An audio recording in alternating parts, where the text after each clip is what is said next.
जय Hind. PCS maker official YouTube channel में आप सभी का स्वागत है। देखिए फ्रेंड्स, बिहार दरोगा होमवर्क सीरीज का एमसीक्यू प्रैक्टिस बैच है। ये आज 5/8/2025 का ये आज का होमवर्क सीरीज है। देखिए फ्रेंड्स, ये करंट अफेयर्स है, बिहार स्पेशल और पॉलिटी का डीपीएसपी को हम लोग कवर करेंगे फ्रेंड्स, और बहुत इंपॉर्टेंट क्लास का है। ठीक है फ्रेंड्स, और प्लीज चैनल को सब्सक्राइब कीजिए और टेलीग्राम से जुड़ जाएगा डेली इन्फॉर्मेशन के लिए, क्योंकि कोई भी लेटेस्ट इन्फॉर्मेशन हो तो मैं सबसे पहले आपको पीसीएस मेकर के टेलीग्राम चैनल पर अपलोड करता हूं, तो प्लीज आपको से जुड़ जाए, बहुत इंपॉर्टेंट आपके लिए। और देखिए कल आपका वैकेंसी आया एसएससीजीएल 4 का, जिसका महज 1481 पोस्ट है। ठीक है, और उसको वो जो वैकेंसी जो मतलब कि फॉर्म फिल होगा वो आई थिंक 18 अगस्त से होगा। ठीक है ना, ध्यान रखिएगा, 17 सितंबर तक चलेगा। तो प्लीज आप पीसीएस में चैनल से जुड़ जाइए, बहुत इंपॉर्टेंट है। आपको 2 वैकेंसी आज कल आए हैं, तो मैं दोनों को अपलोड कर दिया हूँ ऑलरेडी, तो आप अच्छे से देख लीजिएगा पीडीएफ फॉर्मेट में। ठीक है, तो प्लीज ठीक है, और देखते हैं, आप चैनल को भी सब्सक्राइब जरूर कीजिएगा। आज का देखते हैं हमारा फर्स्ट क्वेश्चन क्या है।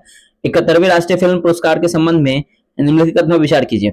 देखिए, रानू मुखर्जी ने मिसेस चटर्जी वर्सेस नॉर्वे में अपनी भूमिका के लिए सर्वश्रेष्ठ अभिनेत्री का पुरस्कार जीता है, तो बिल्कुल सही है।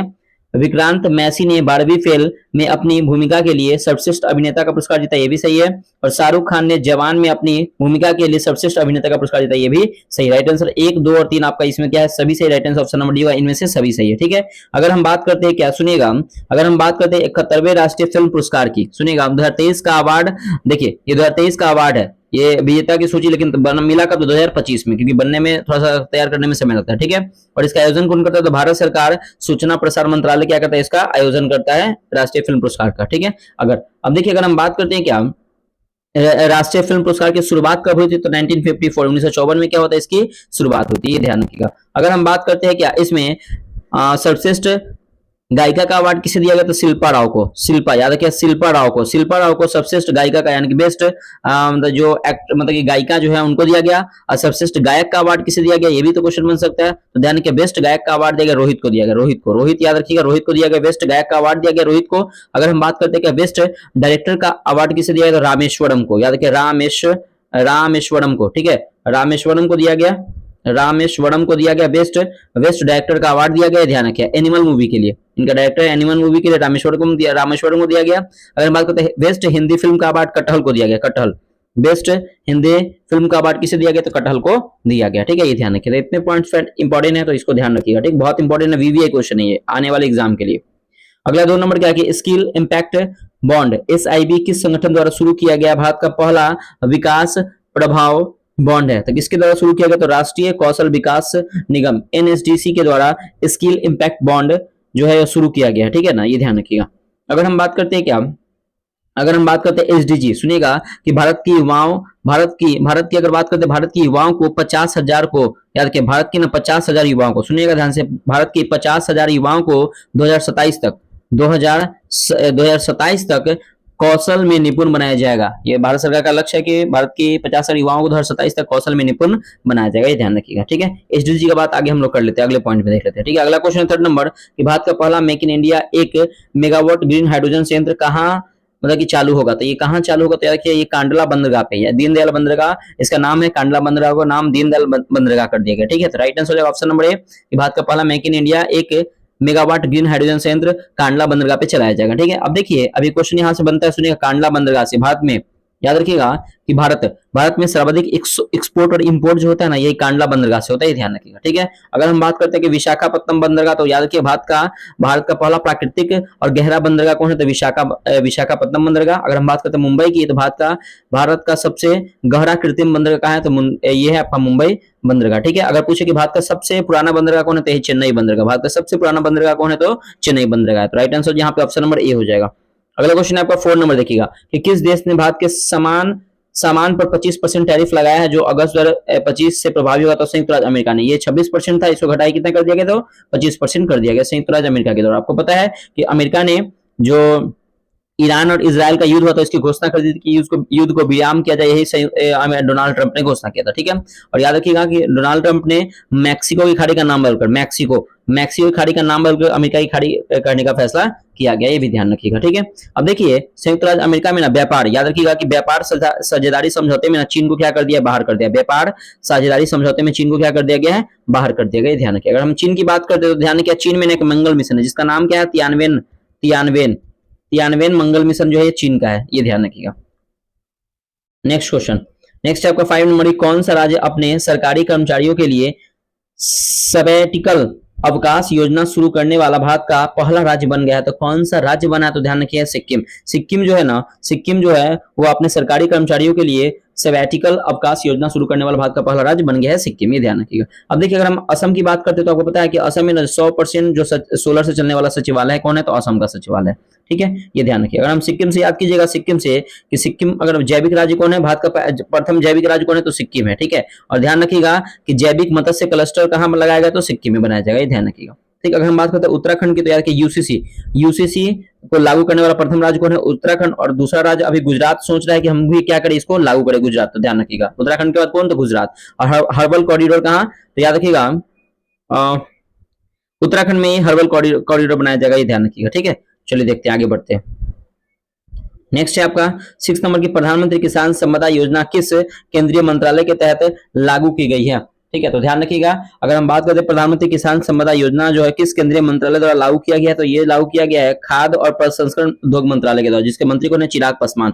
और एक क्वेश्चन आया था कि चिराग पासवान के पिताजी रामविलास पासवान किस पार्टी से थे? तो लोक, याद रखिएगा, लोक जनशक्ति पार्टी, बहुत इंपॉर्टेंट है, लोक जनशक्ति पार्टी से संबंधित है। और इनका बेटा भी चिराग पासवान में लोक जनशक्ति पार्टी से संबंधित है। और ध्यान रखिए, सुफलाम योजना किसने किया? तो वही खाद्य और प्रसंस्करण उद्योग मंत्रालय ने सुफलाम योजना की शुरुआत की थी, सुफलाम। इससे पहले मैं आपका सुफलाम, याद रखिए सुफलाम, ठीक है। चलिए अगला क्वेश्चन है आपका नेक्स्ट है 7 नंबर की 2025 में मानव तस्करी से निपटने के लिए बिहार पुलिस द्वारा शुरू किए गए ऑपरेशन का नाम क्या है? तो ऑपरेशन नया सवेरा। ऑपरेशन नया सवेरा जो है ना वो मतलब मानव तस्करी से निपटने के लिए बिहार पुलिस सरकार के द्वारा शुरू किया गया ऑपरेशन नया सवेरा, ठीक है, ये ध्यान रखिएगा। अब देखिए कुछ ऑपरेशन यहाँ पे इंपॉर्टेंट सुनिएगा। ऑपरेशन ब्रह्मा म्यांमार में चलाया गया था, operation Brahma. Operation Sindhu Iran के लिए चलाया गया था, ऑपरेशन सिंधु। ऑपरेशन सिंधु पाकिस्तान के लिए चलाया गया था। ऑपरेशन महादेव पहलगांव, याद रखिए बहुत इंपॉर्टेंट है, ये जो पहलगांव में जो आतंकवादियों ने मारा था ना, तो वो 2 महीना से ये ऑपरेशन महादेव, मेन तो ऑपरेशन महादेव ही था जो चलाया गया था आर्मी के द्वारा, ठीक है ना। और आतंकी को मारने के लिए चलाया गया था ऑपरेशन शिवा। अमरनाथ यात्रा में जो लोग कर रहे हैं उसकी सुरक्षा के लिए ऑपरेशन शिवा चलाया गया था, ये भी ध्यान रखिएगा। अगला क्वेश्चन देखिए, बहुत इंपॉर्टेंट एकदम वीवीआई क्वेश्चन है। देखिएगा कि हाल ही में निसार उपग्रह के संदर्भ में निम्नलिखित कथनों पर विचार किया। देखिए इसे भारतीय और अमेरिका अंतरिक्ष एजेंसी द्वारा संयुक्त रूप से विकसित किया गया, बिल्कुल सही है। भारत मतलब इसरो और नासा का ये संयुक्त मिश्रण है, इसरो और नासा का ये मिश्रण है, ठीक है, मतलब कि ये मिशन है। इसे 30 जुलाई 2025 को लॉन्च किया, लेकिन पीएसएलवी को के माध्यम से नहीं, पीएसएलवी के माध्यम से नहीं, बल्कि GSLV-F16, याद रखिए बहुत इंपॉर्टेंट क्वेश्चन है। इसे 30 जुलाई 2025 को GSLV-F16 के माध्यम से प्रक्षेपित किया गया था, ठीक है, ध्यान रखिएगा। और इसमें ना एक इंजन लगाया गया था जिसका नाम था मार्क थर्ड। मार्क थर्ड मतलब क्या? मार्क थर्ड मतलब क्या? 3 लेयर है इसका इंजन का, ठीक है। अगर हम बात करते हैं क्या कि यह दोहरे आवृत्ति वाले सिंथेटिक अपर्चर रडार से पृथ्वी का निरीक्षण मतलब कि निरीक्षण करने वाला पहला उपग्रह, तो ये भी सही, राइट आंसर ऑप्शन नंबर हो जाएगा इसमें सही है 1 और 3, यानी कि ऑप्शन नंबर बी हो जाएगा। 1 और 3 आपका क्या है? सही है। 9 नंबर क्या कि बस्तर ओलंपिक को दिया गया नया आधिकारिक नाम क्या है? देखिए बस्तर ओलंपिक को दिया गया नया आधिकारिक नाम क्या है? तो इसका आधिकारिक नाम है खेलो इंडिया जनजातीय खेल, खेलो इंडिया जनजातीय खेल। अगर हम बात करते हैं खेलो इंडिया जनजातीय खेल का आयोजन कहाँ किया गया 2025 में? तो न्यू दिल्ली में, न्यू दिल्ली में इसका आयोजन किया गया 2025 में। अब क्वेश्चन बन सकता है कि खेलो इंडिया जनजातीय गेम का पहला आयोजन कहाँ किया गया? तो याद रखिएगा भुवनेश्वर में। पहला कहाँ किया गया? तो भुवनेश्वर में, ये बहुत इंपॉर्टेंट है। अभी वो हाल ही में किया गया कहाँ पे? तो न्यू दिल्ली में। पहला कहाँ किया गया? तो भुवनेश्वर में, ठीक है। अब देखिए खेलो इंडिया से क्वेश्चन आया था, खेलो इंडिया यूथ गेम्स का आयोजन कहाँ किया गया? बिहार में। अब क्वेश्चन ये आया था कि बिहार के किस जिले में किया गया? ये बहुत इंपॉर्टेंट क्वेश्चन, याद रखिएगा बिहार के 5 जिले में किया गया। पहला याद रखिएगा पटना, दूसरा याद रखिएगा राजगीर, ठीक है, तीसरा याद रखिएगा गया, चौथा याद रखिएगा बेगूसराय, और 5वां याद रखिएगा आप लोग भागलपुर। तो 5 राज्य में हुआ था। और याद रखिए बिहार के साथ साथ ना कुछ खेल का ना आयोजन मतलब दिल्ली में भी किया गया है, ये ध्यान रखिएगा, ठीक है। अगर हम बात करते हैं क्या कि खेलो इंडिया वाटर गेम्स, ये भी बहुत इंपॉर्टेंट है। खेलो इंडिया वाटर गेम्स का आयोजन डल झील कहाँ पे? तो डल झील आपको पता है कि जम्मू कश्मीर में, तो खेलो सॉरी श्रीनगर में, तो यहाँ पे क्या जाएगा? डल झील श्रीनगर में खेलो इंडिया वाटर गेम्स का आयोजन किया गया, डल झील श्रीनगर में, ठीक है। अगर हम बात करते हैं खेलो इंडिया बीच गेम्स का आयोजन कहाँ किया गया? दीव में किया गया। खेलो इंडिया शीतकालीन गेम्स कहाँ? तो पहला लद्दाख में, पहला फेज लद्दाख में, दूसरा कहाँ? तो जम्मू एंड कश्मीर में, ठीक है। अगर हम बात करते हैं क्या खेलो इंडिया पैरा गेम्स का आयोजन, तो दिल्ली में। खेलो इंडिया पैरा गेम्स का आयोजन कहाँ किया गया? तो दिल्ली में। तो इतने फैक्ट्स आप लोग याद रखिए, बहुत इंपॉर्टेंट है, यहाँ से क्वेश्चन बनेंगे और बहुत सारे एग्जाम में बने भी है, तो प्लीज आप इसे अच्छे से सुनिएगा फ्रेंड्स, ज्यादा रिविजन कीजिए। याद रखिएगा R इक्वल टू R, ये रोशन आनंद सर का ये formula R equal to R, बहुत अच्छा फॉर्मूला है। रिवीजन इक्वल टू रिजल्ट, जितना ज्यादा रिवीजन उतना अच्छा रिजल्ट, जितना कम रिवीजन उतना कम रिजल्ट, ये ध्यान रखिएगा। 10 नंबर क्वेश्चन है क्या कि उस राष्ट्रव्यापी पहल का नाम क्या है जिसके तहत तेलंगाना सरकार ने हाल ही में 7600 से अधिक बच्चों को बचाया? तो ऑपरेशन मुस्कान 11 ऑपरेशन मुस्कान 11 के तहत ना तेलंगाना सरकार ने हाल ही में 7600 से अधिक बच्चों को बचाया, ध्यान रखिएगा। अच्छा बताइए, तो यहाँ पे राइट आंसर क्या हो जाएगा? तो यहाँ पे राइट आंसर हो जाएगा ऑप्शन नंबर हो जाएगा डी हो जाएगा। ठीक है, और याद रखिए ये अगर हम बात करते हैं समानता का प्रतिमा, समानता का प्रतिमा आपको रामानुजन का है कहाँ पे? तो तेलंगाना हैदराबाद में है। ठीक है, और मिस वर्ल्ड जो कन्वेंशन जो हुआ है इसका आयोजन भी कहाँ किया गया? तो हैदराबाद में किया गया। ठीक है, ये ध्यान रखिएगा। 11 नंबर क्वेश्चन है कि इंडिया स्किल्स एक्सलेटेड कौशल विकास और उन्नति मंत्रालय ने किस संगठन की एक संयुक्त पहल है? तो किसकी एक संयुक्त पहल है? तो ध्यान रखिए विश्व आर्थिक मंच की एक संयुक्त पहल है, यानी कि इंडिया स्किल्स एक्सलेटर कौशल विकास और उद्यमिता मंत्रालय और विश्व आर्थिक मंच की एक संयुक्त पहल है, ये ध्यान रखिएगा। विश्व वर्ल्ड इकोनॉमिक फोरम, विश्व आर्थिक मंच का फुल फॉर्म है, ये ध्यान रखिएगा। अगला क्वेश्चन है आपका 12 नंबर क्या है कि नए भारतीय नौसेना फ्रिगेट हिमगिरी के बारे में निम्नलिखित में विचार करिए। यह नीलगिरी श्रेणी का पहला जहाज है, तो बिल्कुल सही है कि जो फ्रिगेट हिमगिरी जो है वो नीलगिरी श्रेणी का पहला जहाज है और इसे गार्डन रिच शिप बिल्डर्स एवं इंजीनियर्स में बनाया गया था, ये भी आपका सही है। तो 12 का राइट आंसर देखिएगा ऑप्शन नंबर सी होगा। 1 और 2 आपका दोनों के यहाँ पे सही है। और ध्यान रखिए P75 क्वेश्चन आता है, P75 का संबंध किससे है? तो P75 का जो संबंध है ना नौसेना से, नौसेना से।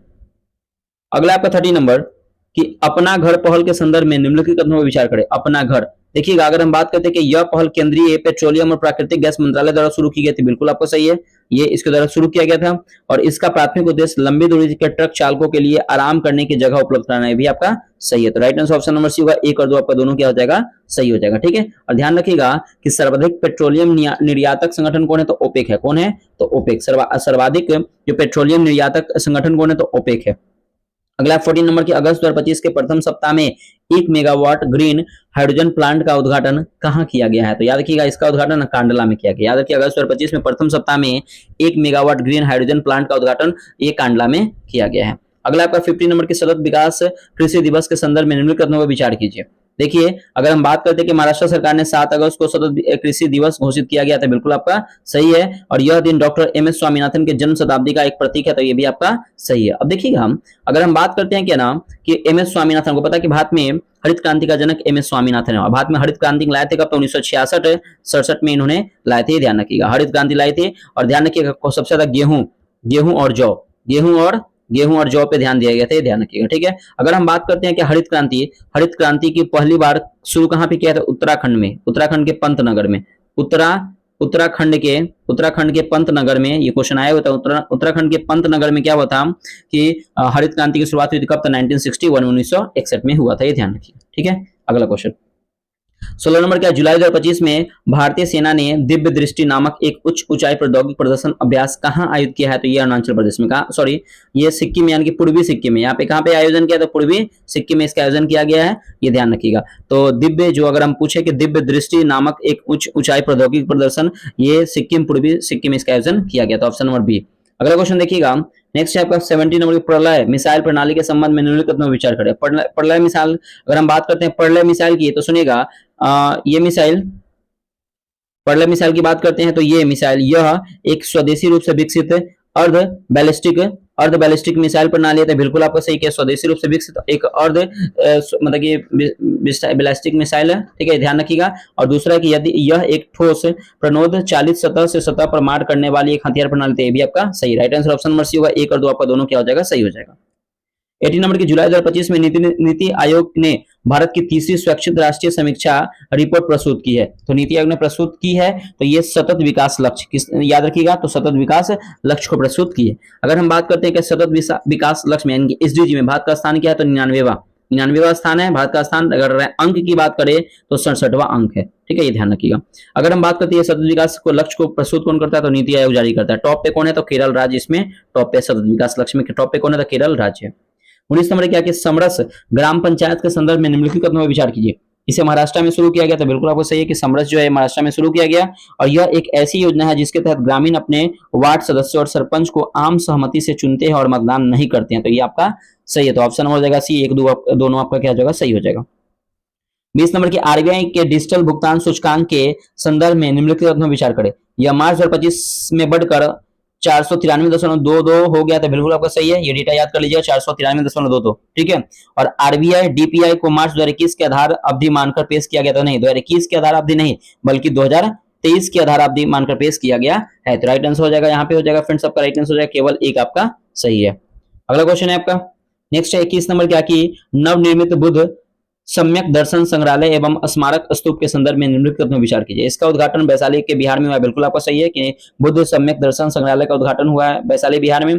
इसका निर्माण सीमेंट, ईंट या कंक्रीट के उपयोग से बिना पूरी तरह से पत्थर का उपयोग करके किया गया। तो right answer option number C 1 और 2 आपका दोनों क्या हो जाएगा, सही हो जाएगा, किया गया। ठीक है, अगला क्वेश्चन आपका 22 नंबर क्या कि अभ्यास बोल्ट कुरुक्षेत्र 2025 के संदर्भ में निम्नलिखित पर विचार करिए। भारत और थाईलैंड नहीं, भारत और सिंगापुर के बीच में, सिंगापुर, ये ध्यान रखिएगा, डेटा बहुत इंपॉर्टेंट है कि जो आपका ये अभ्यास बोल्ट कुरुक्षेत्र है ना, भारत और सिंगापुर के बीच में आयोजित किया गया था और यह जोधपुर में आयोजित किया गया था। तो ये आपका सही है कि जोधपुर में किया गया था, केवल आपका 2 सही है। ठीक है, अच्छा क्वेश्चन आया था खान क्वेस्ट अभ्यास का ना आयोजन भारत और मंगोलिया, ठीक है, भारत और मंगोलिया के बीच में खान क्वेस्ट का आयोजन किया गया था, ये ध्यान रखिएगा। ऑप्शन नंबर केवल बी आपका सही हो जाएगा।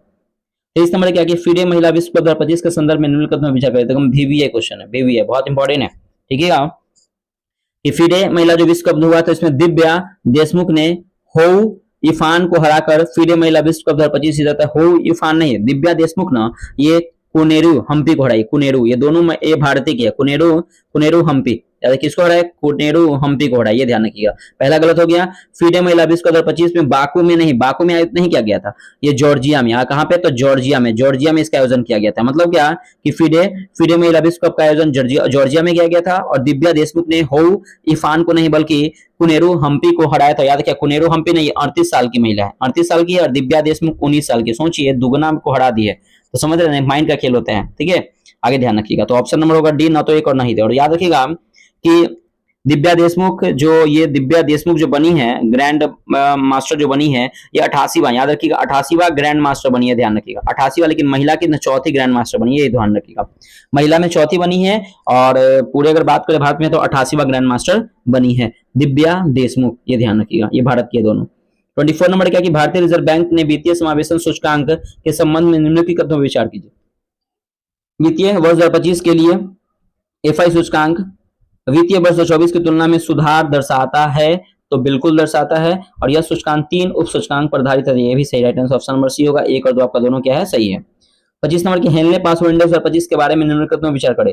भारत हेनले पासवर्ड इंडेक्स में 2025 में 8वें स्थान ऊपर चढ़कर 70वें स्थान पर पहुंच गया। बिल्कुल सही है। देखिए पहले स्थान था 85वां, अब 8 स्थान नीचे आके अब क्या आ गया, 77वां स्थान आ गया। तो ये पहला बिल्कुल आपका सही है, ये डेटा अपडेटेड है एकदम, इसी मंथ नहीं जुलाई का डेटा है ये। ठीक है, अगर हम बात करते हैं कि जापान का पासपोर्ट दुनिया का सबसे शक्तिशाली नहीं बल्कि सिंगापुर का पासपोर्ट, सिंगापुर का जो पासपोर्ट है ना दुनिया का सबसे शक्तिशाली पासपोर्ट है, तो केवल आपका एक यहाँ पे सही हो जाएगा।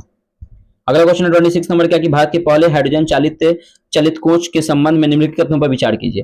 पहले हाइड्रोजन चलित कोच का चेन्नई स्थित इंटीरियल कोच फैक्ट्री में सफलतापूर्वक परीक्षण किया गया था। बिल्कुल सही है। भारत में वर्तमान 800 नहीं बल्कि 1200 हॉर्स पावर हाइड्रोजन ट्रेन विकसित किया कर रहा है। तो ऑप्शन नंबर केवल एक यहाँ पे सही है। और ध्यान रखिएगा कि विश्व का सबसे शक्तिशाली ट्रेन होगा यही हाइड्रोजन चलित ट्रेन। ठीक है, ध्यान रखिएगा।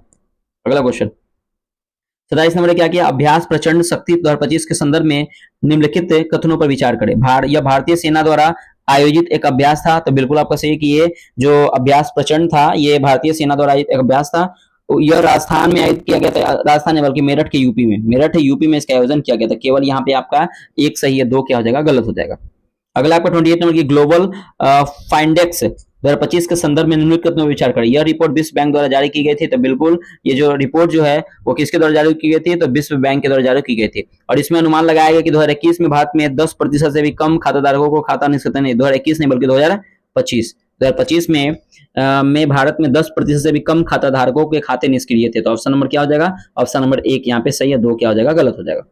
अगला 29 नंबर के निम्नलिखित में से कौन सा जलवायु मुख्य रूप से बिहार के अधिकांश भाग को कवर करती है, तो याद क्या, उपोष्ण कटिबंधीय मानसून जलवायु। और बिहार में अधिकांश वर्षा ना दक्षिण पश्चिमी मानसूनी हवा द्वारा होती है, भी ध्यान रखिएगा। 30 नंबर क्या, किस आंदोलन के दौरान आजाद दस्ता बिहार का सक्रिय है, तो भारत छोड़ो आंदोलन 1942 में हुआ था। भारत छोड़ो आंदोलन, इसमें क्या हुआ था कि जयप्रकाश नारायण को हजारीबाग जेल में बंद कर दिया गया था। तो उनको हजारीबाग दीपावली के दिन वो क्या हुआ था, वो जेल से भाग गए थे, और जेल से भागने के बाद वो कहाँ चले गए थे, तो नेपाल। उनको भागने मत को उनको थी, तो एक बेनुपुरी नाम के है जो कवि हैं, ठीक है, राम वृक्ष बेनुपुरी, हाँ याद रखिए, राम वृक्ष, याद आ गया, राम वृक्ष बेनुपुरी कवि है। इन्होंने मदद किया था जेल से भागने के लिए, और वो जेल से जब भागे थे तो गए थे नेपाल, और नेपाल में जाके गोरिल्ला युद्ध नीति के तहत आजाद दस्ता का गठन किया था नेपाल में, ठीक है, ये ध्यान रखिएगा। तो यहाँ पे right answer option number C होगा भारत छोड़ो आंदोलन, ये ध्यान रखिएगा, ठीक है। आगे बढ़ जाते हैं। अगला क्वेश्चन आपका 31 नंबर के निम्नलिखित में से किस जिले में बिहार का एकमात्र राष्ट्रीय उद्यान है? तो पता है पश्चिमी चंपारण में एकमात्र राष्ट्रीय उद्यान बोलिए, एकमात्र टाइगर रिजर्व बोलिए, जिसका नाम है वाल्मीकि टाइगर रिजर्व, ठीक है। आपको पता है गोखुर झील, गोखुर झील है ना, गोखुर झील जो है जिसको काबर ताल झील कहते हैं, ये प्रथम रामसर साइट में शामिल होने वाला झील यही है, ठीक है। दूसरा नागी और तीसरा कौन है? नकटी है, ये ध्यान रखिएगा।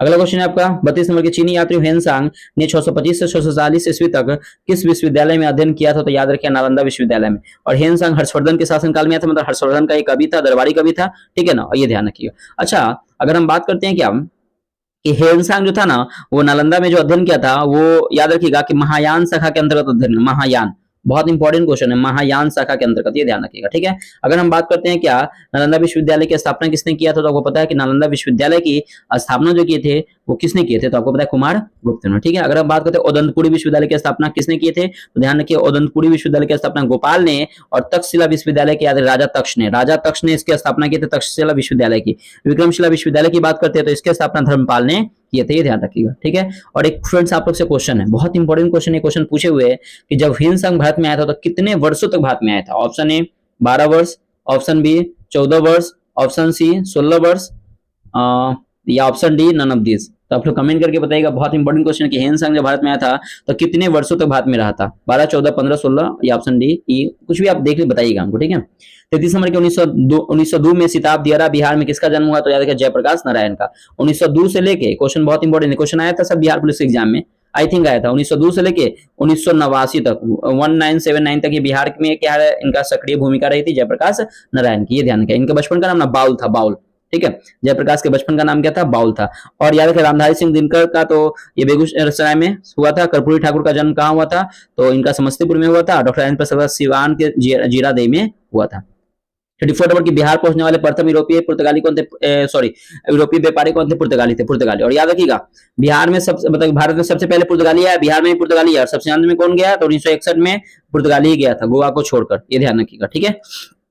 अगर हम बात करते हैं क्या यहाँ पे कुछ और क्वेश्चन याद रखिएगा कि भारत में मतलब कि पुर्तगाल में जब आए थे तो पहली फैक्ट्री पहले बिहार, उड़ीसा और बंगाल सब साथ में था, तो पहली फैक्ट्री जो बिहार में लगाई थी वो कहाँ लगाई थी? तो याद रखिएगा पहली फैक्ट्री जो पुर्तगाल ने लगाई थी वो कहाँ? तो हुगली में लगाई थी, हुगली में। पहला क्वेश्चन ये बनेगा, ठीक है। पहली फैक्ट्री आया था बिहार में, तो मतलब बिहार में बोलिए कहीं बंगाल में, तो पहली फैक्ट्री हुगली में लगाई थी, पहला क्वेश्चन। दूसरा कि पुर्तगाल जब आया था तो किसके शासनकाल में आया था? उस समय शासन किसका था? तो अकबर का। बिहार में जब आए थे तो अकबर का शासनकाल चल रहा था। अब क्वेश्चन ये बनता है कि बिहार में डच कब अपना फैक्ट्री स्थापना किए थे? तो 1632 में किए थे, और अंग्रेज किए थे 1651 में, आई थिंक 1651 में किए थे, ध्यान रखिए, एक बार देख लीजिएगा 1651 ही होगा, ठीक है। अब थोड़ा सा डेटा का भी कंफ्यूजन हो जाता है, जरूरी कि नहीं थोड़ा सा, लेकिन थोड़ा सा 1651 होगा, एक बार देख लीजिएगा, ठीक है। 35 मिनट के मुजफ्फरपुर बम कांड सबसे पहले तो कब हुआ? 1908 में। किसने फांसी की सजा हुई? देखिए मुजफ्फरपुर बम कांड में ना ये प्रफुल्ल चाकी और खुदीराम बोस ये दोनों थे, लेकिन एक क्वेश्चन आता है कि फांसी की सजा किसको हुई? तो खुदीराम बोस को, खुदीराम बोस को हुआ था, ठीक है ना, फांसी की सजा हुआ था खुदीराम बोस को। इनका उम्र महज 18 वर्ष 8 महीना कुछ दिन के थे, ये मतलब कहा था कि 19 वर्ष के लगभग, ये 19 वर्ष के थे, तो इनको फांसी की सजा हुई थी, यानी खुदीराम बोस को, ठीक है। और प्रफुल्ल चाकी जो थे ना ये आत्महत्या कर लेते, बल्कि हम ये अंग्रेज से मरने से अच्छा कि हम आत्महत्या कर लेते। और ये पता है इन दोनों को क्यों सजा हुआ था? इन दोनों का होने का क्या है ना कि ये जो किंग्सफोर्ड पर बम फेंकने का इनका प्लान था ना, किंग्सफोर्ड पे ना बम फेंकने का, लेकिन गलती से ना किंग्सफोर्ड पे नहीं फेंका बम, ठीक है। एक नाम याद नहीं आ रहा हमको, तो किंग्सफोर्ड पे बम नहीं गिरा और गिर गया कैनेडी, हाँ कैनेडी पे जो ये सपोर्टर थे भारतीय के, भारत की सपोर्टर थे, गलती से इन पे बम गिर गया, इसलिए इनको 1908 में क्या हुआ? खुदीराम बोस को फांसी हुआ था, और प्रफुल्ल चाकी को क्या हुआ था कि ये आत्महत्या कर ली थी, ध्यान रखिएगा, ठीक है, ध्यान रखिएगा। अगला क्वेश्चन नेक्स्ट है आपका 36 नंबर की, मुंगेर में सविना अवज्ञा आंदोलन का नेतृत्व किसने किया था? देखिए मुंगेर में सविना अवज्ञा आंदोलन का जो नेतृत्व किया था ना वो श्री कृष्ण सिंह। आपको पता है बिहार के प्रथम मुख्यमंत्री कौन थे? श्री कृष्ण थे, ठीक है। और बिहार केसरी शायद इन्हीं को कहते हैं, श्री कृष्ण को, ठीक है, ये ध्यान रखिए। और बिहार का गांधी कहते हैं डॉक्टर राजेंद्र प्रसाद को, ये भी ध्यान रखिए। अब देखिए और किसको बिहार का शेर कहते हैं? बाबू वीर कुंवर सिंह, बिहार का शेर कहते हैं, ध्यान रखिए, थोड़ा सा भी पॉइंट याद रखिएगा। अब देखिए अगर हम बात करते हैं थोड़ा सा यहाँ पे कुछ पॉइंट्स देखते हैं। देखिए बिहार में ना प्रांतीय सरकार 1938 में क्या हुआ था? बिहार में प्रांतीय सरकार था, 1938 में क्या हुआ था कि प्रांतीय सरकार ने इस्तीफा दे दिया था, पता है क्यों? कैदियों को रिहाई के लिए। 1938 में क्या हुआ था कि मतलब कि बिहार प्रांतीय सरकार गठन श्री कृष्ण सिंह ने किया था। 1938 में क्या हुआ था कि इन्होंने इस्तीफा दे दिया था, क्यों? क्योंकि कैदियों की रिहा के लिए इन्होंने क्या कर दिया? इस्तीफा दे दिया। 37 नंबर VVI क्वेश्चन, पटना में स्थापित अनुशीलन समिति की शाखा के एक संचालन का दायित्व किसको सौंपा गया था? तो सत्येंद्रनाथ सन्याल को सौंपा गया था। अगला 38 नंबर की रामधारी सिंह दिनकर का संबंध किस जिले से है? तो याद रखिएगा ये बेगूसराय, बेगूसराय के सिमरिया जिले से आई थिंक है, ठीक है। तो ऑप्शन नंबर हो जाएगा डी 38 का। 39 नंबर क्वेश्चन देखते हैं। 39 नंबर क्या कि राजेंद्र प्रसाद को किस वर्ष सर्वोच्च सम्मान भारत रत्न से सम्मानित किया गया था? तो किस वर्ष दिया गया? तो 1962 1962 में राजेंद्र प्रसाद को क्या होता है? भारत रत्न दिया गया था, ये ध्यान रखिएगा, ठीक है। अगला क्वेश्चन है आपका 40 नंबर की, बिहार के पहले गैर कांग्रेसी मुख्यमंत्री कौन थे? तो महामाया प्रसाद जो थे बिहार के पहले गैर कांग्रेसी मुख्यमंत्री थे, महामाया प्रसाद, ठीक है। अगला क्वेश्चन अब यहां से आता है डीपीएसपी प्रश्न, देखिए 41 नंबर की, राज्य के नीति निर्देशक तत्वों का एक उद्देश्य क्या है? देखिए इसका एक उद्देश्य क्या था? इसका उद्देश्य सामाजिक लोकतंत्र स्थापित करना, इसका यही क्या है? उद्देश्य है सामाजिक लोकतंत्र को स्थापित करना। तो ऑप्शन नंबर क्या हो जाएगा? सी हो जाएगा। 42 नंबर की, पुरुष और स्त्री सभी नागरिकों को समान रूप से जैविक के पर्याप्त साधन प्राप्त करने के अधिकार किस अनुच्छेद में है? तो समान कार्य के लिए समान वेतन अनुच्छेद 39 में यह वर्णित है। अगला, निम्नलिखित सही कथन क्या है? देखिए निम्नलिखित में से सही कथन क्या है? तो सही कथन पूछा जा रहा है तो याद कि कानून बनाते समय निर्देशक तत्वों का ध्यान रखना राज्य का कर्तव्य है। तो ऑप्शन नंबर क्या हो जाएगा? ए हो जाएगा। अगला 44 नंबर क्या कि मौलिक अधिकार व नीति निषेध तत्वों में क्या अंतर है? देखिए मौलिक अधिकार आना और नीति निषेध में ना यही अंतर है क्या कि मौलिक अधिकार बाद योग है जबकि नीति निषेध तत्व बाद योग नहीं है। तो पहला सही है। मौलिक अधिकार कानूनी है जबकि नीति निषेध तत्व नैतिक है, ये भी सही है। मौलिक अधिकार राजनीतिक है, लोकतंत्र है, जबकि नीति निषेध तत्व सामाजिक और आर्थिक लोकतंत्र के प्रतीक है। ऑप्शन नंबर डी उपयुक्त में से सभी क्या हो जाएगा? राइट हो जाएगा। अगला 45 नंबर क्या कि कल्याणकारी राज्य की संकल्पना का समावेश भारत के संविधान में है। तो ये किस में है? तो ये आपके राज्य के नीति निर्देशक तत्व में है। याद रखिएगा भाग 3 भाग 2 और भाग 2 में तो नागरिकता है ना, ठीक है। तो ये हो जाएगा आपका भाग 4 हो जाएगा ना, हाँ भाग 4 हो जाएगा, ठीक है। भाग 4 में राज्य के निषेध तत्व है और 36 से 51 में वर्णित है। 36 से क्या है? 51 में यह वर्णित है। अगर हम बात करते हैं कि मौलिक अधिकार की तो ये भाग 3 में है। भाग 3 में मौलिक अधिकार है और अनुच्छेद 12 से 35 में है, ठीक है। संविधान की प्रस्तावना को पारित कब किया? 22 जनवरी 1947 को पारित किया गया था। 46 नंबर क्या कि निम्नलिखित में से कौन सा एक राज्य नीति निषेध सिद्धांतों में सम्मिलित है? देखिए कौन सा राज्य जो है वो नीति निर्देशक सिद्धांतों में सम्मिलित है, ठीक है ना। तो राज्य देश के पर्यावरण के संरक्षण तथा संवर्धन का प्रयास करेगा, तो ये आपका है। तो ये अनुच्छेद किसमें? तो अनुच्छेद 48 के क्लाउज क में वर्णित है। राज्य मतलब राज्य देश के पर्यावरण संरक्षण तथा संवर्धन प्रयास करेगा, तो अनुच्छेद 48 के क्लाउज क में। अब देखिए एक ऑप्शन बी में है कि राज्य किसी व्यक्ति को कानून के समक्ष समानता में मान्य नहीं करेगा, यह अनुच्छेद 14 में है। तो आपका मौलिक अधिकार है। राज्य किसी व्यक्ति को उनके धर्म, कुल, जाति, लिंग अथवा जन्म स्थान के आधार पर भेदभाव नहीं करेगा, तो ये अनुच्छेद ना आपके पता है किसमें? अनुच्छेद 15 में। और अस्पृश्यता का अंत अनुच्छेद 17 में वर्णित है। तो यहाँ पे क्या हो जाएगा? ये आपका सब मौलिक अधिकार है और यही आपका क्या है? नीति, राज्य के नीति निर्देशक तत्व है। तो option number A. 47 number VVI question है, इसको ध्यान से सुनिएगा। राज्य नीति निषेध सिद्धांत के संबंध में निम्न से कौन सा कथन सत्य है? देखिए भारतीय संविधान के अनुच्छेद 40 से संगठित ग्राम पंचायत को डीपीएसपी में समाजवादी सिद्धांत में बल्कि गांधीवादी सिद्धांत के रूप में क्या था? पहला गलत हो गया। संविधान के अनुच्छेद 43 ए श्रमिकों की भागीदारी का आयोजन को डीपीएसपी में गांधीवादी ने बल्कि समाजवादी, क्या हो जाएगा? समाज, और दोनों को चेंज कर दिया कि वर्ग किया गया। तो न तो 1 और न ही 2 आपका राइट आंसर हो जाएगा। ऑप्शन नंबर यहाँ पे डी आंसर हो जाएगा, ठीक है, ये ध्यान रखिए। अगला 48 नंबर की, भारत के संविधान में वर्णित नीति निषेध तत्वों का सुमिलित युग्म को पहचान कीजिए। अब देखिए अब हम पहचान करते हैं। अगर हम बात करते हैं ग्राम पंचायत का संगठन, अनुच्छेद 41 नहीं बल्कि अनुच्छेद 40 में वर्णित है, पहला गलत हो गया। समान न्याय और निःशुल्क विधिक सहायता, अनुच्छेद 42 नहीं बल्कि अनुच्छेद क्या हो जाएगा? अनुच्छेद 39 के क्लाउज ए हो जाएगा। कृषि और पशुपालन का संगठन का अनुच्छेद है, अनुच्छेद आपका 43 नहीं बल्कि अनुच्छेद आपका 48 हो जाएगा। पुरुष और स्त्रियों दोनों के समान कार्य के लिए समान वेतन, अनुच्छेद 40 पर। ऑप्शन नंबर डी आपका क्या हो जाएगा? सही हो जाएगा। अगला 49 नंबर क्वेश्चन देखिएगा कि निम्नलिखित में से भारतीय संविधान के तहत कौन सा एक मौलिक कर्तव्य नहीं है? अब मौलिक कर्तव्य कौन सा नहीं है ये पूछा जा रहा है। मौलिक कर्तव्य देखिएगा कि हमारी मिश्रित संस्कृति की समृद्ध विरासत को मान देना और उसकी रक्षा करना, मौलिक आपका कर्तव्य है। वैज्ञानिक स्वभाव, मानवतावाद तथा अन्वेषण और सुधार की भावना का विकास करना, ये भी है। सार्वजनिक संपत्ति की रक्षा करना और हिंसा का त्याग करना, ये भी है। संसद में महिलाओं को 1/3 आरक्षण प्रदान करना, ये आपका मौलिक अधिकार नहीं है। तो ऑप्शन नंबर क्या हो जाएगा? ऑप्शन नंबर यहाँ पे डी राइट आंसर हो जाएगा। अगला 50 नंबर के, निम्नांकित में से कौन सा युग मूल कर्तव्यों के संबंध में सही नहीं है? मूल कर्तव्य बोलिए, मौलिक कर्तव्य बोलिए। त्याग, स्त्रियों को सम्मान के विरुद्ध प्रथाओं का त्याग, यह बिल्कुल सही है। विकास, वैज्ञानिक दृष्टिकोण, मानववाद और ज्ञानार्जन तथा सुधार की भावना का, यह भी विकास है। परिरक्षण, भारत की संप्रभुता, एकता और अखंडता का रक्षा करना, यह आपका गलत है। परिरक्षण में याद रखिएगा कि ये समरसता का परीक्षण, मतलब ये परीक्षण होता है, ठीक है। तो ऑप्शन नंबर सी गलत हो जाएगा। निर्माण में भारत के सभी लोगों को समरता और सम्मान भावना का, तो option number D, option number C आपका क्या हो जाएगा? गलत हो जाएगा। फिर 51 नंबर के निम्नलिखित में से मतलब किस राज्य के नीति निश्चित तत्वों के संबंध में कौन सा युग्म सही नहीं है? अनुच्छेद 43 का क। देखिए अनुच्छेद 43 के क ये 42वें संविधान संशोधन अधिनियम 1976 में जोड़ा गया था, बिल्कुल आपको सही है। अनुच्छेद 49 44वें संविधान 1978 गलत है। देखिए अनुच्छेद 49 में ऑलरेडी पहले से इसमें कोई संशोधन नहीं किया गया है। अनुच्छेद 43 क 97वां संविधान संशोधन अधिनियम 2011 आपका सही है। अनुच्छेद 45 86वें संविधान सन 2002 ये भी आपका क्या है सही है। Right answer option number B हो जाएगा। अगला है 52 नंबर क्वेश्चन की निम्नलिखित में से कौन सी नीति तत्व मूल संविधान में नहीं था वरना संवैधानिक संशोधन के द्वारा जोड़ा गया था? तो नहीं था लेकिन बाद में इसको जोड़ा गया था। तो क्या जोड़ा गया था? तो याद पर्यावरण के संरक्षण का संवर्धन और वन तथा अन्य जीवों का रक्षा, ये नहीं था, इसको जोड़ा गया था 42वें संविधान संशोधन 1976 में जोड़ा गया था। अनुच्छेद 48 के क्लाउज को इसमें जोड़ा गया था। ठीक है, याद रखिएगा।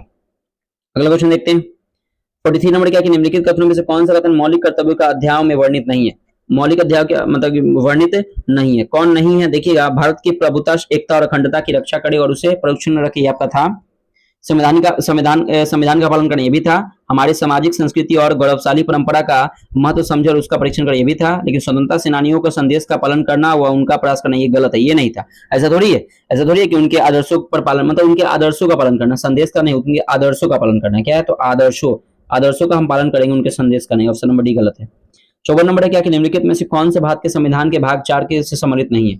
अब कौन भाग के 4 में सम्मिलित नहीं है ये पूछा जा रहा है। देखिएगा, हमारी सामाजिक संस्कृति और गौरवशाली परंपरा की रक्षा करना भारत के प्रत्येक नागरिक का कर्तव्य है, तो बिल्कुल आपका सही है, ये इनका कर्तव्य है। हिंसा से दूर रहना भारत के प्रत्येक नागरिक को कर्तव्य है, ये भी आपका सही है। प्राकृतिक पर्यावरण की रक्षा करना भारत के प्रत्येक नागरिक की कर्तव्य है, ये भी आपका सही है।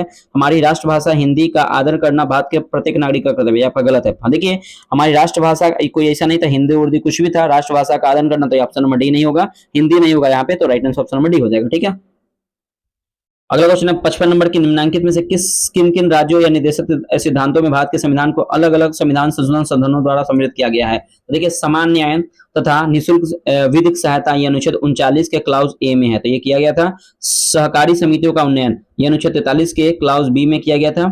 और काम का अधिकार अनुच्छेद 43 में, तो ये नहीं किया गया था, तो केवल हो जाएगा ऑप्शन नंबर सी, ए और बी आपका दोनों क्या हो जाएगा, सही हो जाएगा।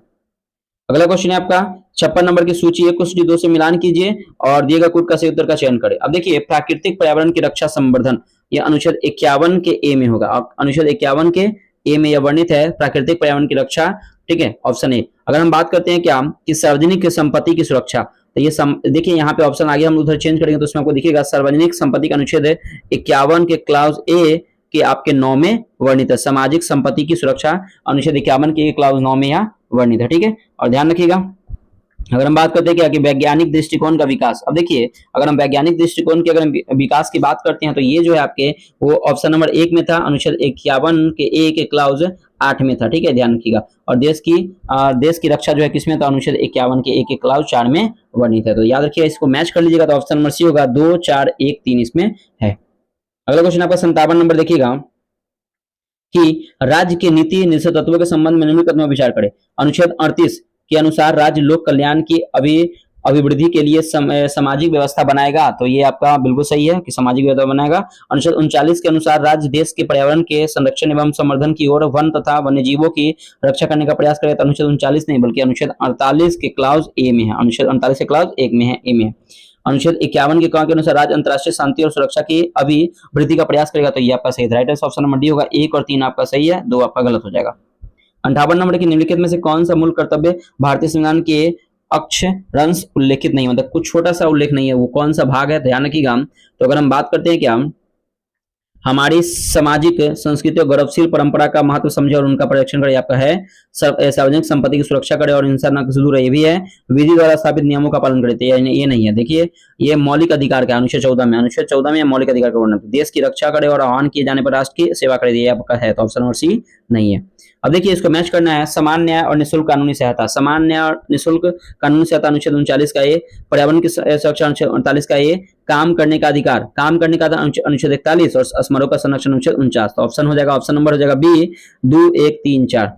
अगला क्वेश्चन आपका 60 नंबर की कौन सा निम्न प्रधान राज्य के नीति से तत्वों का भाग नहीं है? कौन सा भाग नहीं है? तो देखिए, सभी नागरिकों को पर्याप्त जीवन निर्वाह साधनों की सुविधा, ये आपका नीति तत्वों का भाग है। कुटीर उद्योग का प्रोत्साहन, ये भी है। और उपाधियों का ये नहीं, अनुच्छेद ये मौलिक अधिकार है ना, ये अनुच्छेद आपका 18 में वर्णित है, ये मौलिक अधिकार है। 18 में उपाधियों का अनुच्छेद 18 में, ये ध्यान रखिए। ऐतिहासिक स्मारकों का संरक्षण ये है, ठीक है। अगला क्वेश्चन आपका 61 नंबर की, राज्य की यह सुनिश्चित करने के निर्देश देने के लिए अनुच्छेद 43 का जोड़ा गया था। तो 43 का जोड़ा गया था, क्यों जोड़ा गया था ये पूछा जा रहा है। तो ध्यान रखिएगा कि उद्योग के प्रबंध में श्रमिकों की भागीदारी के लिए 43 का क्लाउज का जोड़ा गया था। ए बोलिए या क बोलिए। समान नागरिक संहिता, समान नागरिक, अगर हम बात करते हैं कि अनुच्छेद 44 में समान नागरिक संहिता है, सामाजिक व्यवस्था को सुरक्षित करे और सुरक्षित करके लोगों को कल्याण को बढ़ावा दे अनुच्छेद 38 में है, और सभी को समान न्याय अनुच्छेद 39 में वर्णित है। तो ऑप्शन नंबर हो जाएगा डी। अगला क्वेश्चन नेक्स्ट आपका 62 नंबर की, निम्नलिखित में से कौन सा संविधान के अनुच्छेद 51 के अंतर्गत शामिल नहीं है। कौन शामिल नहीं है ये पूछा जा रहा है, ठीक है। अगर हम बात करते हैं क्या कि अन्य देशों की संप्रभुता का सम्मान करें, यही तो नहीं, हम अन्य देश की संप्रभुता क्यों सम्मान करेंगे, ठीक है, अपने देश की रक्षा करेंगे। मध्यस्थता द्वारा अंतर्राष्ट्रीय विवादों का निपटारा कर प्रोत्साहित करना ये है। राष्ट्र के बीच उचित और समाजजनक संबंध बनाए रखना ये भी है। अंतर्राष्ट्रीय शांति और सुरक्षा को बढ़ावा देना ये। Right answer option number A आपका गलत हो जाएगा। 63 नंबर के, स्मारकों, स्थानों और कलात्मक वस्तुओं या ऐतिहासिक महत्व के स्थलों को सुरक्षित रखने के लिए उन्हें राष्ट्रीय महत्व का दर्जा दिया गया। यह भारतीय संविधान में निम्नलिखित में से किससे सम्मिलित है। तो किससे सम्मिलित है, तो राज्य के नीति निर्देशक सिद्धांत से सम्मिलित है। अगला क्वेश्चन है आपका 64 नंबर क्या कि भारतीय झंडा समिति 2002 और राष्ट्रीय गौरव अपमान निवारण अधिनियम 1971 भारत के संविधान के निम्नलिखित में से किस अनुच्छेद से संबंधित। अनुच्छेद 51 के क्लाउज क में, याद रखिएगा। देखिए अगर राष्ट्रगान, राष्ट्रगीत और भाषा की बात करें तो यही में है सबसे पहला अनुच्छेद 51 के क्लाउज क में वर्णित है। अगला क्वेश्चन है 65 नंबर क्या कि राज्य के नीति निर्देशक सिद्धांत की उत्पत्ति निम्नलिखित में से किससे मतलब खोजी जा सकती है। तो देखिए ये जो खोजी जा सकती है ना, राज्य के नीति तत्व की उत्पत्ति जो खोजी जाती है कराची प्रस्ताव से। कराची प्रस्ताव याद रखिएगा, कराची प्रस्ताव सबसे पहले कब हुआ था, 1931 में हुआ था। किसने इसका अध्यक्ष था, तो सरदार वल्लभ भाई पटेल। और ध्यान रखिए इसमें कहा गया था कि मूल अधिकारों को नागरिकों को दिया जाए लेकिन साथ में राज्यों का भी महत्व दिया जाए, तो यही में कहा गया था। ऑप्शन नंबर डी हो जाएगा। 66 नंबर की, भारतीय संविधान के 42वें संविधान संशोधन अधिनियम में कौन सा राजनीतिक तत्व को नहीं जोड़ा गया था। कौन नहीं जोड़ा गया था, पर्यावरण, वन और वन्य जीव संरक्षण, इसको जोड़ा गया था।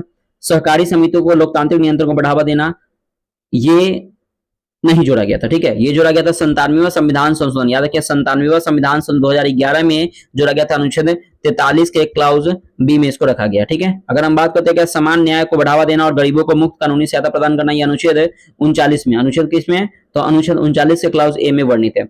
और उद्योग के प्रबंध में श्रमिकों को सुरक्षित भागीदारी, ये अनुच्छेद 43 के क्लाउज ए में। तो ऑप्शन नंबर बी क्या हो जाएगा, option number B, sorry C नहीं, ऑप्शन नंबर बी क्या हो जाएगा, राइट हो जाएगा। अगला 67 नंबर की, भारतीय संविधान का कौन सा अनुच्छेद राज्यों को बेरोजगारी के मामलों में सार्वजनिक सहायता का प्रदान करने का निर्देश देता है। तो कौन सा अनुच्छेद देता है बेरोजगारी, तो अनुच्छेद 41। अनुच्छेद 41 जो है ना वो बेरोजगारी के मामलों में सार्वजनिक सहायता का प्रदान करता है। अगला क्वेश्चन आपका 68 नंबर की, भारतीय संविधान के अंतर्गत धन का केंद्रीकरण किसका उल्लंघन करता है। देखिए धन का केंद्रीकरण किसका उल्लंघन करता है, तो राज्य के नीति सिद्धांत का। अगला 69 नंबर की, राष्ट्रीय ध्वज और राष्ट्रीय गान का सम्मान। देखिए ये क्या है, तो राष्ट्रीय ध्वज और राष्ट्रीय गान का सम्मान है प्रत्येक नागरिक का मौलिक अधिकार, मौलिक कर्तव्य, सॉरी अधिकार नहीं मौलिक कर्तव्य है। तो ऑप्शन नंबर डी हो जाएगा। 70 नंबर की, भारत के संप्रभुता, एकता और अखंडता की रक्षा करे और अक्षुण्ण रखने किसके तहत उल्लेखनीय प्रावधान है। किसके तहत ये उल्लेखनीय प्रावधान है, तो ये मौलिक कर्तव्य के तहत उल्लेखनीय प्रावधान है। 71 नंबर के, निम्नलिखित में से कौन सा एक मौलिक कर्तव्य नहीं है। अब कौन सा एक मौलिक कर्तव्य नहीं है, तो ध्यान रखिए राष्ट्रीय महत्व के स्मारकों और स्थानों की रक्षा करना, ये आपका मौलिक कर्तव्य नहीं है। ऑप्शन नंबर ए हो जाएगा, ये नहीं है, ठीक है। प्राकृतिक वातावरण की रक्षा करना ये है। सार्वजनिक संपत्ति की सुरक्षा करना ये भी है। राष्ट्रगान का सम्मान करना ये भी, लेकिन राष्ट्रीय महत्व के स्मारकों और स्थानों की रक्षा करना ये आपका नहीं है। 72 नंबर के, भारतीय संविधान के भाग तृतीय में मौलिक कर्तव्य को नहीं रखा गया क्योंकि भाग तृतीय है, तो भाग तृतीय क्या है, तो बाध्य योग है, इसलिए इसको नहीं रखा गया। 73 नंबर की, भारत के किस प्रधानमंत्री के नेतृत्व में भारत में संविधान में मौलिक कर्तव्य जोड़ा गया था, तो इंदिरा गांधी के समय। 42वें संविधान संशोधन 1976 में 10 मौलिक कर्तव्य जोड़ा गया था। 11वां एक और मौलिक कर्तव्य, यानी कि वर्तमान में 11 मौलिक कर्तव्य, एक और मौलिक कर्तव्य जोड़ा गया था 86वें संविधान संशोधन 2002 के तहत। अगला 74 नंबर के, निम्नलिखित में से किस मौलिक कर्तव्य में प्रावधान है कि भारतीय राष्ट्रीय ध्वज और भारतीय राष्ट्रीय गान प्रति सम्मान हर भारतीय नागरिकों को कर्तव्य है, तो ये किसमें है, तो अनुच्छेद ये आपके जो अनुच्छेद 51 के क्लाउज ए में वर्णित है। अगला क्वेश्चन है हमारा 75 नंबर की, मौलिक कर्तव्य डैश है और कानून द्वारा लागू नहीं किया जा सकता है, लेकिन इसे किसी भी मामले पर फैसले करते समय न्यायालय द्वारा इसे इन्हें ध्यान में रखा जाता है, तो याद रखिए सांविधिक है। ये मौलिक कर्तव्य क्या है, तो एक सांविधिक है, ठीक है। देखिए फ्रेंड्स, आज का क्वेश्चन का लेवल आपको लग रहा होगा ये आईएएस पीसीएस लेवल का क्वेश्चन है, तो प्लीज आपके बीपीएससी एग्जाम के लिए बहुत काम आने वाला। तो करंट अफेयर्स में होमवर्क लिख लीजिए, पेज नंबर 9 से लेकर 16 पढ़ना है। हिस्ट्री में आपको पढ़ना है, याद रखिएगा कि सामाजिक सुधार आंदोलन पर क्या आना है, सामाजिक सुधार आंदोलन, और बिहार स्पेशल में आपको एमसीक्यू पर आपको मिलेगा, उसको देख लीजिएगा, ठीक है फ्रेंड्स। वीडियो कैसा लगा कमेंट करके बताइएगा। ऐसे वीडियो देखने के लिए चैनल को सब्सक्राइब कीजिए प्लीज फ्रेंड्स, वीडियो को लाइक जरूर कीजिएगा और चैनल को सब्सक्राइब जरूर कीजिएगा। मिलते हैं नेक्स्ट वीडियो में, बाय बाय, जय हिंद दोस्तों।